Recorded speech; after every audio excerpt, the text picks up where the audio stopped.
Hello guys, welcome to my channel guys. Ito yung Litong Avenue sa Wanchay guys. Napuntahan talaga namin sa wakas kasi ang tagal na namin gusto namin pumunta dito.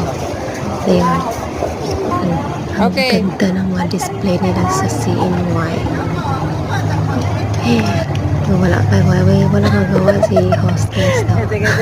Si Bebe. Ang kukulit lang namin. Naaliw lang kami guys sa display nila dito ng mga lanterns. Ang ganda ng design. Ogo, din ang partners ko. Yan guys, may sakura pa na decoration pang Valentine's na yan. Tsaka kalihit na dyan.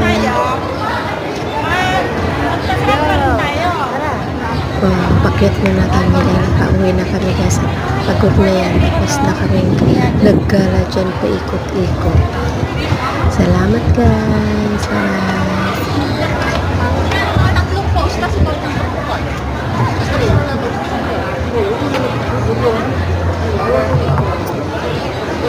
Bye.